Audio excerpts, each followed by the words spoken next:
All right, so I've been getting a ton of questions from you guys, and interesting enough, it's coming off of other YouTube videos when you are looking to relocate out here to Washington. So we're gonna do something a little bit different today than travel a neighborhood or maybe look at some houses. Today we're gonna hop inside of one of those videos you guys sent me and ask me tons of questions on, and I'm gonna react to it and I'm gonna give you my take on every single point. And we're getting after it right now.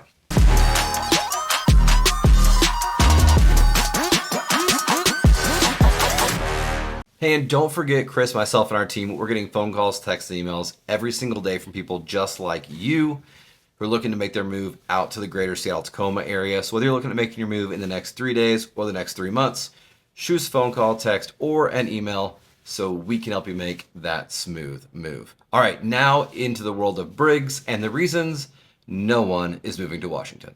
I like this music for sure. It's a good kickoff. Beautiful views of Seattle there, I like that. Let's take a look at Washington State and the reasons locals say not to move there. Washington State is in the Pacific Northwest, along with Oregon and Idaho. Did you know? Oh, hold on. Okay, there is pretty well mixed feelings on this. No one really is sure whether or not they believe that Idaho is really part of the PNW. Now, back and forth. In my opinion, it's definitely part of the Northwest, but it's not even on the Pacific. And really, if you're considering Washington to Idaho, the cultures there are going to be completely different. So I'm going to just go out of my way here and say that my stance is Idaho is not a part of the Pacific Northwest. Know that? Did you know Idaho was part of the Pacific Northwest? I was surprised when I learned that too, and I'm sure it irritates most Idaho residents to no end, knowing that they share anything with Oregon besides a border. Anyway, most surveys rank Washington State as one of the best states to live in the United States. Yeah, so especially in 2021, Tacoma was actually ranked as one of the number one market according to Redfin. And according to Zillow, Woodinville, which is a little bit more up north, kind of took that place. But as of right now, with a new study that came out with Bankrate, showed that Tacoma is actually ranked as the number 3 city in the entire country to move to, which I thought was pretty rad. With many of those in recent years having them at the number 1 spot. Today we'll look at why Washington isn't for everyone though. Every place on the planet has its good and its bad. There is no paradise, there is no fantasy island. Some people are gonna like it, some people ain't. This video's not made to tell people not to move to the Evergreen State. We are just looking at some problems they have that you should probably know before you start looking for a house and calling realtors. Some things on that realtor needs to be me. Make sure that you're calling us if you're wanting to move to Washington. Chris, myself, and our team, we are getting reach outs every day from people just like you guys who are actually looking to make their move out to Washington. So whether you're looking at making the move in the next 3 days, the next 3 months, holler at us. Our phone numbers and email is actually down below, so you can give us a call right there. Here you might find appealing. But to most people, they aren't. Got it? Get it? Good. Let's take a look. Number 10, the high cost of living. The cost of living in Washington State is higher than the national average. In 2022, the cost of living index for Washington State was 123.1. The easiest way to look at that index is like this. If you take the average state, which in 2022 was Minnesota, if you were to purchase anything for $100, let's say it's Pop Rocks and soda. In Minnesota, that costs you $100. In Washington, it cost $123.10, just enough to kill the average person. If you're too young and you don't get that reference, ask your parents, or I'll tell you. Back in the 80s, there was an urban legend that if you ate Pop Rocks and drank soda at the same time, your stomach would explode and you'd die there on the playground. I tried that after my first girlfriend broke up with me. It just gave me gas. But yeah, everything's expensive in Washington State, not just Pop Rocks and soda. It's not the most expensive state in the union, but it's up there. Now, listen, I'm gonna 100% agree with this here in the sense that Washington is an expensive state. Typically, places like Seattle are 52% higher than the national average. And when it comes to housing, the average home right now sits somewhere over $1 million. But if you head just a little bit south or even out to the east, you actually see quite a bit of a different picture. In Tacoma, we're sitting at about 11% higher than the national average for costs across the board. And in fact, homes really aren't that high. Average price point somewhere around $500,000 at the end here of 2023 going into 2024. In fact, I actually save money on my utilities compared to when I lived in the Midwest, and I save on my groceries, and medical care is actually cheaper as well. And I would say Missouri's pretty much as regular of a state as it gets, just like Minnesota. Number 9, terrible traffic. Now, obviously, this is just going to be the Seattle area where most of the people live, so it makes sense this is on people's minds. From Olympia to Tacoma to Seattle to Everett, you're going to run into some traffic. That whole area, it's pretty rough. Sure, if you head out east to the Washington Outback, you're not going to see much traffic. But yeah, that whole Seattle area, the metro area, it's a nightmare. What's strange about it is during the winter months, it's not as bad as it is during the summer months. Because during the summer months, that's when they start doing road work because the weather's good. That just slows down the traffic and makes it harder. I mean, outside that area, it's a great place to drive around. I mean, the state is frickin' beautiful. It's a great state for a road trip. But that is until you get to the Seattle area, then you start to cry a little bit. I'll give you an idea how bad it is in the Seattle metro area. The average commute time in the United States is 17.2 minutes. In the Seattle metro area, it's 26.4 minutes. That's nice. All right, let's touch on this. Traffic in the greater Seattle area is hands down 1,000 times awful. If you watched any videos that I've created, you've seen me complain about this. He's absolutely right too. When it's sunny and beautiful outside, people are doing more construction, but at the same time, more of us are taking time off and we're getting out on the roads. So it's kind of this trade-off of you have crummy weather in the city areas in the winter, so you're battling, rainy conditions, so everybody's driving slower. And on the other hand, in the summer, you really are getting hit with more construction and more people being out vacationing, taking road trips, things like that. And there really isn't any relief. In fact, this is the biggest annoyance I have living in Washington, hands down. Trick here is obviously to go find your back roads or do like we did. We moved out to a small suburb outside of Tacoma, which gives us and grants us access to the things we need, like our grocery stores, doctors, and places like that at a much shorter drive time. So if that's something you're interested in, hey, holler at me. I can definitely give you some recommendations for areas like that if you're not wanting to do that. And if you live in Seattle, the thing is, it's all cordoned off. It's all blocked off into cute little neighborhoods. And each of those neighborhoods operates like their own little city. So the best thing you can do there is live and kind of work and play in your own little block. Number 8, weather and climate. Yes, this is a big complaint for a lot of people living in the Seattle metro area. I think people that have lived there forever are used to it and they kind of live with it and they understand it. But if you're new to the area, let's say you've only lived there a handful of years, it'll wear on you. Washington has long, dark winters.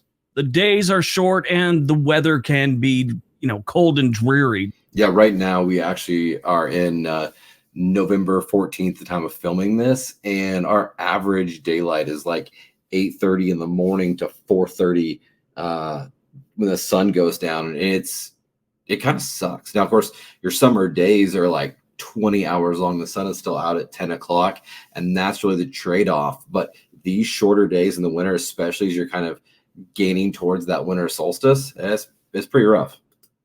One of the biggest complaints about people new to Seattle, it doesn't seem like they get enough sun every day. I thought that was interesting, so I did a little bit of research on that. Didn't get too far into it, but I found different things about how, because of cloud cover, some people consider they didn't get enough daylight, but that's really not accurate. Didn't get enough sunlight. Sun's still there, it's just behind the clouds. But then, of course, the further you go from the equator, the less daylight you'll get, and Seattle's pretty high up there. The entire state of Washington is. Not by a whole bunch. It's not like you're moving to Nome, Alaska, where a one-night stand can last 30 days, but enough to notice. Seattle also gets a ton of rain, especially in the western part of the state. The average annual rainfall in Seattle is a little over 39 inches. Now, obviously, snowfall varies throughout the state. You go up to the mountains, it's going to be a lot. You go down to the lower parts, the eastern part, not as much. But let's take Seattle, where most of the people live and most people move to. They get less than 10 inches a year, normally.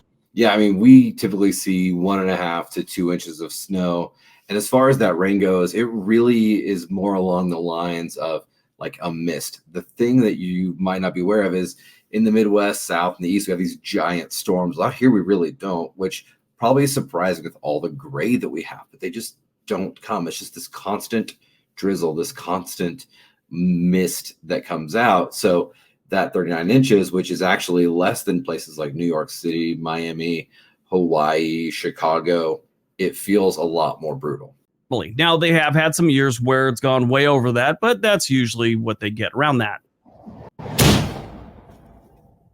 Number 7, high crimes. The crime rate in Washington state is higher than a lot of other states. In 2020, the violent crime rate in Washington state was 3.6 for every 1,000 residents. That's just the violent crime. And that's higher than the national average, which at the same time was 3.1. Still nothing compared to Detroit, where it's like 10.2 for every 1,000 residents. And I think Memphis is around 12.8. So it's not bad, but people do complain about it. Obviously, you're going to have a lot of crime in the Seattle area because it's a city. Cities have more crime than rural areas because more people means more problems. But it's not just Seattle. If you go out to the eastern side of the state, you got Spokane, and they've got a whole bunch of crime problems. I think crime's a really great thing to discuss. Like you said, it's 3.6 compared to 3.1 nationally. That's a pretty close number when you look at violent crimes. Now, I want to be super transparent. When it comes to crime in the greater Seattle area, none of us are really like super stressed on the violent crime. What really gets to us is poverty crimes. We were just at a Burt Kreischer comedy show a few weeks ago, and someone in Seattle actually bashed out the window of my Challenger to go snooping around inside my car to see if they could find anything valuable. Now, this you're probably not going to see as you move into some more of the rural parts or some of the smaller cities. But since living in the greater Seattle Tacoma area, I will tell you one of the things that I do is I always do take stuff out of my car. Now, the neighborhood we live in is like 10 miles outside of the closest town. So most of my neighbors, they don't even lock their doors, if I'm being completely frank with you. So it's pretty much on par for anywhere else. If you're in the big city, you need to be a little bit more careful. But if you move to more of a rural area, you're going to have that Mayberry type feel, and it's probably not going to be something that's going to concern you. Now, here's what I'll tell you. In those smaller areas in the eastern Washington, there's less stuff to do. Therefore, there's going to be more trouble to get into, and you're going to see a similar type of drug usage. And really just, it seems like no matter where you go in the country today, even living my life between, Arkansas, Missouri, Kansas, Georgia, lived in Texas a little bit, like drugs have been an issue all over the country. And you're not going to be able to escape them here. But hey, I mean, it's about like everywhere else. If I'm being completely frank, I think you did a really good job at pointing that out here. Number 6, lack of diversity. Yes, this is a complaint by some people, and I hate bringing it up because we're just going to get a whole bunch of people in the comment section that need to say things like diversity is a bad thing. Not saying it's 100% good, but I think diversity makes the world a lot more interesting and better. But Washington really doesn't have much of it. About 70% of Washington's population is white. 13.7% is Hispanic. About 11% is Asian. African American is about 5.3. Native Americans about 3.2. And Pacific Islanders has 1.4. Yeah, I mean, this is absolutely true. Number 5, let's see what they're going to say here. Number 5, natural disasters. Now, this one's a little weird because the ones that everyone's afraid of don't happen that often, hardly at all. Washington state is prone to natural disasters such as earthquakes, volcanoes, and floods. Floods you're going to get every single winter. That happens. Earthquakes every so often, and the last time they had a significant volcano blow up was 1980. So I'm going to pause. I'm going to pause right here. So floods do happen every single winter, but it's usually like the side of the street is a little bit flooded, like you maybe swerve around a puddle. Earthquakes are the craziest thing out here in the greater Seattle Tacoma area because we have them. In fact, I see several stories. It seems like monthly, every few months, earthquake. I've never felt one. I've never once felt a tremble or anything. And I feel really, really blessed with that. And as far as volcanoes, obviously, got Mount Rainier literally just down the street from me. I can see it as we exit the neighborhood. If that guy pops off, it's probably going to be a pretty rough day. And anybody that lives kind of in the South Sound is pretty well aware of that. But that thing is monitored like crazy. Mount St. Helens, obviously, the biggest natural disaster we've had in a long, long time, which is pretty incredible as far as natural disaster goes. Quit worrying about it. Sure, Mount St. Helens blew up. That was amazingly devastating to the area, but it happened in 1980, okay? Quit worrying about it. If you are worried about it, don't live at the top of a mountain that happens to have smoke billowing out of the earth. Yeah. Number 4, let's go.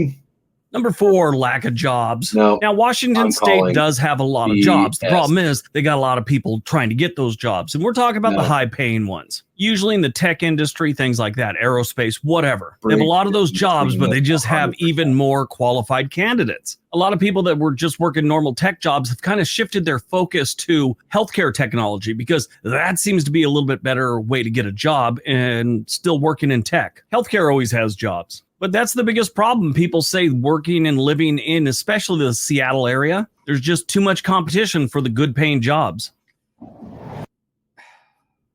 Okay, so before we get into number 3, this is wild. Every employer I know right now is looking for people. I had one couple come to us, actually from my hometown in Missouri. The guy was a doctor, a certain kind of doctor that had a specialty. And by the time we actually got him here, there were 3 hospitals. But there was a hospital even 2 hours away that was trying to get him to come down and interview in basically a whole other part of the state. I bring in a lot of tech folks, bringing in jobs. I've got a kid right now coming in from Amazon, a single guy. Look, there are so many freaking jobs here. You can throw a rock and land a high-paying job.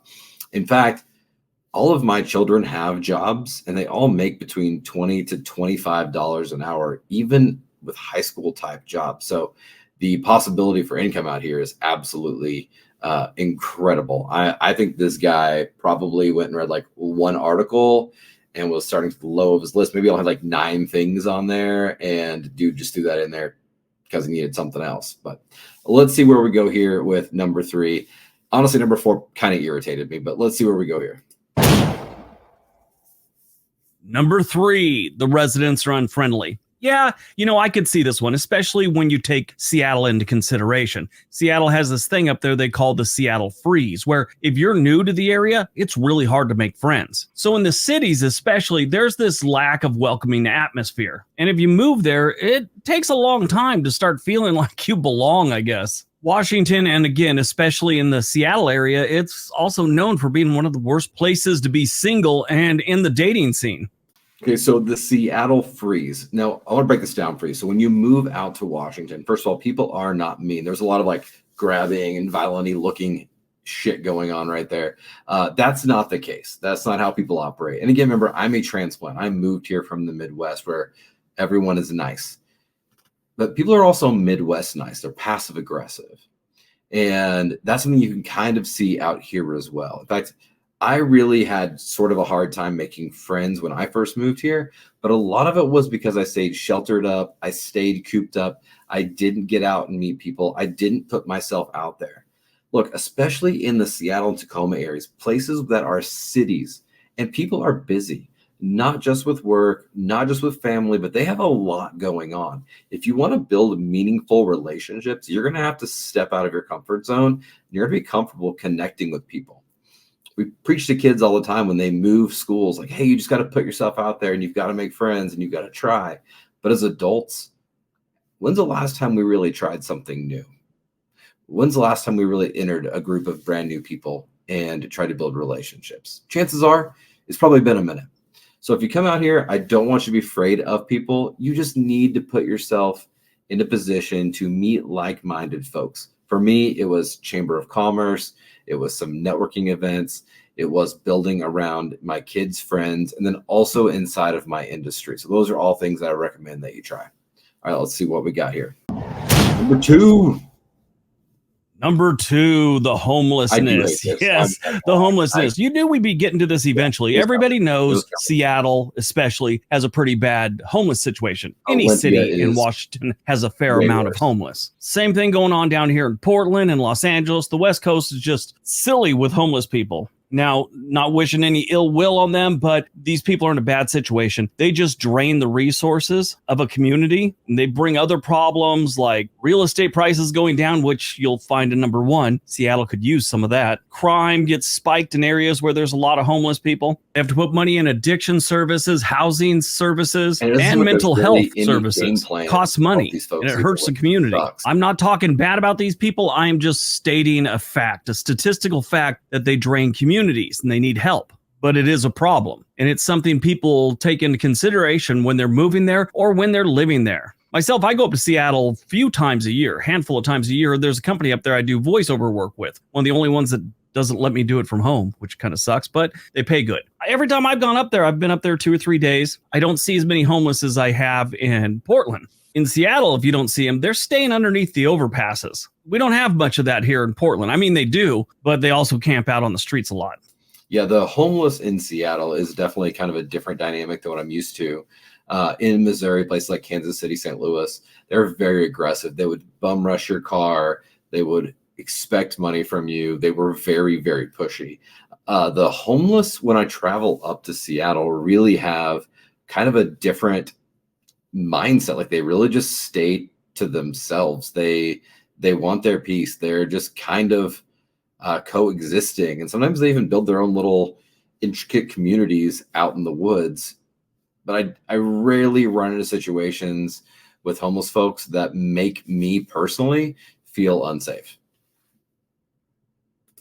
More than I'd say I've seen in Seattle. Now, I haven't scoured the entire city. This is just my observation. I'm sure that's going to lead to someone leaving comments. I'm sure a few people about how bad it is. They'll tell me where they all are and all that. Someone's always mad. Last one, folks. Home prices guaranteed. And number one, the real estate is insane. Yes, insane is a perfect way to explain how bad the real estate market is in all the cities of Washington. Sure, even the rural communities are pretty expensive compared to other states, but you run into the ridiculousness when you start getting in the cities, especially Seattle, Tacoma, Olympia, even down in Vancouver, Washington. It's nuts. The median home price in Washington state is $668,000. That's the median. Yep. That's number 3. California has $843,000 and Hawaii is $715,000.